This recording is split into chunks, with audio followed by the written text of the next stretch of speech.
హైదరాబాద్ లో పెద్ద ఎత్తున కల్తీ నెయ్యి స్వాధీనం చేసుకున్నారు. 39 నెయ్యి తయారీ యూనిట్స్, 90 అవుట్లెట్స్ పై దాడులు జరిగాయి. 36 టన్నుల కల్తీ నెయ్యి ముడి సరుకుని సీజ్ చేశారు. వివిధ రకాల అవసరాల కోసం 2 విధానాల్లో కల్తీ తయారీ జరుగుతోంది. మిల్క్ క్రీమ్, స్కిమ్డ్ మిల్క్, అలాగే బొంబాయి రవ్వ, పామ్ ఆయిల్, వనస్పతి ఫ్లేవర్ కలిపి ఈ కల్తీని తయారు చేస్తున్నారు. అసలు మిల్క్ ప్యాకెట్ లేకుండా మొత్తం కెమికల్స్ తో కమ్మటి నెయ్యి తయారు చేస్తున్నారు. దేశీ నెయ్యి, ఆవు నెయ్యి, form fresh, premium 100% pure natural పేరుతో ఈ నెయ్యి అమ్మకాలు జరుగుతున్నాయి. పూజలు, హోటల్స్, రెస్టారెంట్స్, టిఫిన్ సెంటర్లు, స్వీట్ షాపులు, ఆయుర్వేదిక్ షాపులు, ఫంక్షన్స్ ఇలా ఎవరి అవసరాలకి తగ్గట్లుగా వాళ్ళకి తయారు చేస్తున్నారు కేటుగాళ్లు. మహారాష్ట్ర, మధ్యప్రదేశ్, యూపీ, గుజరాత్, కర్ణాటకలో ముడి పదార్థాలు కొనుగోలు చేసి హైదరాబాద్ లో తయారు చేసి ఏపీ, తెలంగాణలో అమ్మేస్తున్నారు. ఒరిజినల్ నెయ్యి కంటే కలర్ఫుల్ గా, ఫ్లేవర్డ్ గా ఈ కల్తీ నెయ్యి తయారు చేస్తున్నారు. మిల్క్ ఫ్యాట్ తో తయారు చేసే నెయ్యి ఖరీదు 2500 రూపాయలుంటే ఈ కల్తీ నెయ్యి 800కే దొరుకుతోంది. కల్తీ నెయ్యికి సంబంధించి మరింత సమాచారాన్ని మా ప్రిన్సిపల్ కరెస్పాండెంట్ ప్రవీణ ఎక్స్ప్లెయిన్ చేస్తారు. కల్తీ నెయ్యికి సంబంధించి గతంలోనూ టీవీ9 ఒక నిఘా చేసింది. సో ఆ నిఘాలో చెర్లపల్లిలో ఒక కల్తీ నెయ్యి తయారీ కేంద్రంలో అప్పుడు కూడా ఆ విషయాన్ని టీవీ9 బయటపెట్టింది. ఆ తర్వాత హెచ్ఫాస్ట్ వాళ్ళు రీసెంట్ టైమ్స్లో సిటీ వైడ్గా ఉన్నటువంటి 39 మ్యానుఫ్యాక్చరింగ్ యూనిట్స్ పైన రైడ్ చేశారు. సో ప్రజెంట్ అధికారుల దర్యాప్తులో ఏం తేలింది అండ్ ఇక మీదట కస్టమర్స్ ఎట్లాంటి జాగ్రత్తలు తీసుకోవాలి, టీవీ9 తరఫు నుండి కూడా ఒక నిఘా మేము చేశాం సార్. సో ఆ తర్వాత ఇప్పుడు మీరు చేసినటువంటి ఈ రైడ్లో బయటపడినటువంటి వైలేషన్స్ ఏంటి?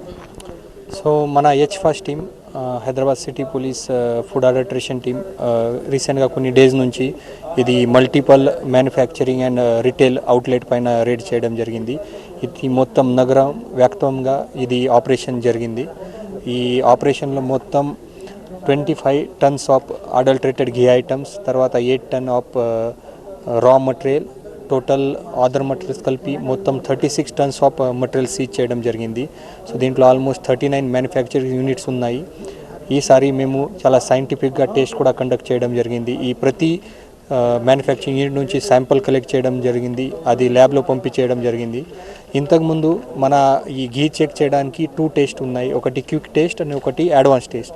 అది ఈ క్విక్ టెస్ట్లో ఓన్లీ బ్యూటెరో రిఫ్రాక్టోమీటర్ టెస్ట్ కండక్ట్ చేస్తారు, RM వాల్యూ కండక్ట్ చేస్తారు. సో ఈ మ్యానుఫ్యాక్చరర్స్ అందరు కూడా ఈ సింపుల్ టెస్ట్ కూడా మేనేజ్ చేస్తారు. ఈ మేనేజ్ చేసి ఈ పామ్ ఆయిల్ కలిపి దీంట్లో మళ్ళీ పామ్ ఆయిల్ మేనేజ్ చేయడానికి ఆల్టర్నేట్గా వనస్పతి డాల్డా కూడా మిక్స్ చేస్తున్నారు. సో ఈ బేసిక్ టెస్ట్ వాళ్ళు పాస్ చేస్తున్నారు. సో దీనికోసం మన ఈసారి కొంచెం అడ్వాన్స్ టెస్ట్ కూడా కండక్ట్ చేయడం జరిగింది.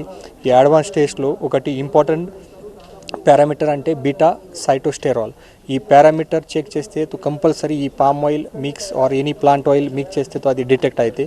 సో ఈ టెస్ట్లో ఆల్మోస్ట్ ఆల్ శాంపుల్స్ మన పాజిటివ్గా వచ్చింది. అది అన్ని శాంపుల్స్లో ఇది పామ్ ఆయిల్ ప్రెజెన్స్ మనకి దొరికింది. సో దీని ప్రకారం ఈ అన్ని మొత్తం సీజ్ చేయడం జరిగింది. ఇది కాకుండా ఈ మల్టిపుల్ టైప్స్ ఆఫ్ వైలేషన్స్, మన దీపం కోసం ఒకటి ఘీ, తర్వాత రెస్టారెంట్ కోసం ఒకటి ఘీ, స్వీట్ షాప్ కోసం ఒకటి ఘీ, జనరల్ పబ్లిక్ కోసం ఒకటి ఘీ, అసలు రకరకాలుగా వైలేషన్స్ మనకి దీంట్లో దొరికింది. కొంతమంది ఈ కౌ ఘీలో ఈ క్రిమ్సన్ కలర్ కూడా మిక్స్ చేస్తున్నారు, మెటలిన్ రెడ్ కలర్ కూడా మిక్స్ చేస్తున్నారు, అది కొంచెం కలర్ఫుల్ రావడానికి. తర్వాత ఈ రవా, అదర్ స్టార్చ్ మటీరియల్ ఈ టెక్చర్ రావడానికి కూడా మిక్స్ చేస్తున్నారు. సో ఈ రకరకాలుగా వైలేషన్స్ మనకి బయటకు వచ్చింది. ఇప్పుడు ఈ రెస్టారెంట్స్ అండ్ కొన్ని ప్లేసెస్కి డిస్ట్రిబ్యూట్ చేస్తున్నారు కదా సార్ వీళ్ళు, సో అక్కడ కూడా రైడ్ చేస్తారా, ఎట్లుంటుంది? లేదు, అది రెస్టారెంట్లో వాళ్ళు లూజ్గా రిటైల్గా సేల్ చేస్తారు. ఎవరైనా హోల్సేల్ డీలర్స్ ఉన్నారు, హోల్సేల్ ట్రాన్స్పోర్టర్స్, మ్యానుఫ్యాక్చర్స్ ఉన్నారు, దీనిపైన మేము ఫోకస్ పెట్టాము ఇప్పుడు ప్రెజెంట్గా. ఈ కల్తీ ఘీని తయారు చేసేందుకు 2 రకాల విధానాలను అక్యూజ్డ్ అవలంబిస్తున్నారు. సో ఒక విధానం ఏంటంటే మిల్క్ క్రీమ్, అంటే ఇక్కడ మనం చూసినటువంటి ఈ మిల్క్ క్రీమ్ ఏదైతే ఉందో ఈ మిల్క్ క్రీమ్ని ఇతర స్టేట్స్ నుండి ఇంపోజ్ చేసుకుంటున్నారు.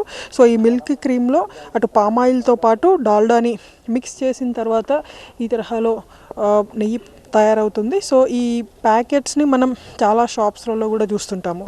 సో ఇట్లాంటి కొనే ముందు కస్టమర్ కంపల్సరీ దీనికి సంబంధించినటువంటి లేబులింగ్ చూడాల్సి ఉంటుంది. సో ఫుడ్ సేఫ్టీకి సంబంధించినటువంటి ఎట్లాంటి లేబులింగ్ కూడా ఇందులో లేదు అంటే ఖచ్చితంగా అది ఒక ఫేక్ ఘీ అని చెప్పేసి మీరు అర్థం చేసుకోండి అంటూ అధికారులు చెప్తున్నారు. ఫర్దర్గా హెచ్ఫాస్ట్ టీం చేసినటువంటి దర్యాప్తును అండ్ ఫర్దర్ ల్యాబ్కి సంబంధించినటువంటి ఫర్దర్ పరీక్షల కోసం టీజీ సేఫ్తో కూడా కోఆర్డినేట్ అవుతామంటూ అధికారులు చెప్తున్నారు. జర్నలిస్ట్ సాయి కిరణ్తో కమాండ్ కంట్రోల్ సెంటర్ నుండి ప్రణీత, TV9.